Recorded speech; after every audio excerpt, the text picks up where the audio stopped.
एक बड़ा और सुंदर जंगल था जिसकी सत्ता दिलकश बकरे के हाथों में थी। दिलकश बकरे के पड़ोस में एक राज्य था और उस राज्य का राजा शेर बहादुर था, जो अपने राज्य का विस्तार करने में लगा हुआ था। शेर बहादुर ने अपने मंत्री चालाक लोमड़ी से कहा, ए मंत्री, क्या तुम्हें पता है कि हमारे जंगल का क्षेत्रफल कितना है और हमारे आसपास कौन-कौन से राज्य हमसे बड़े हैं?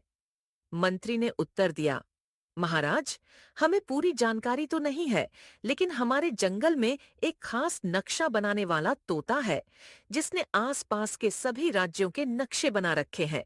उसे पता है कौन सा राज्य बड़ा है और कौन सा छोटा। शेर बहादुर ने कहा, ठीक है, उसे तुरंत दरबार में बुलाओ। कुछ ही देर में वह नक्शा बनाने वाला तोता दरबार में आया और बोला, महाराज की जय हो, आपने मुझे याद किया। शेर बहादुर ने कहा, हाँ तोते, ये बताओ कि हमारे पड़ोसी जंगलों में हमसे बड़े राज्य कौन-कौन से हैं? तोते ने कहा, महाराज, हमारे आसपास कुल 7 राज्य हैं और उनमें हमारा जंगल क्षेत्रफल के हिसाब से चौथे नंबर पर है। हमसे 3 राज्य बड़े हैं। शेर बहादुर ने पूछा, कौन से? तोते ने उत्तर दिया, सबसे पहले पर्वतनगर है, जिसका राजा भूरा भालू है। दूसरे नंबर पर पंचवाटी है, जिसका राजा युद्धप्रिय गोरिल्ला है। और तीसरे नंबर पर सुनहरा देश है, जिसका राजा दिलकश बकरा है।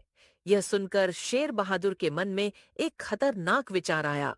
उसने मंत्री से कहा, अगर हम इन सबको हरा दें तो हमारा जंगल सबसे बड़ा बन जाएगा और सब पर हमारा रुतबा कायम हो जाएगा।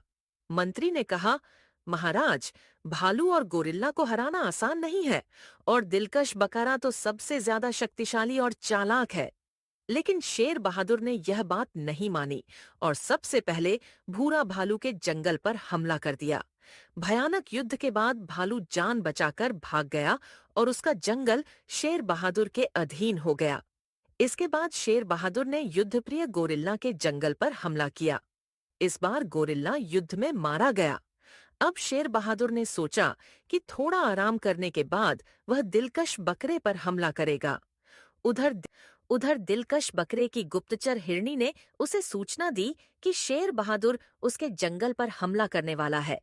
दिलकश बकरे ने अपने मंत्री बुद्धिमान हाथी और उसके भाई ताकतवर हाथी को बुलाया और कहा, अगर शेर बहादुर युद्ध की चुनौती दे तो तुम दोनों उसे सबक सिखाना। अगली सुबह अगली सुबह शेर बहादुर अकेले ही दिलकश बकरे के जंगल में पहुंचा और ललकारा। दिलकश बकरे ने उससे सीधी लड़ाई करने से इनकार कर अपने दोनों हाथियों को युद्ध के मैदान में उतार दिया। दोनों हाथियों ने शेर बहादुर को बुरी तरह पराजित किया और वह जान बचाकर वहां से भाग गया।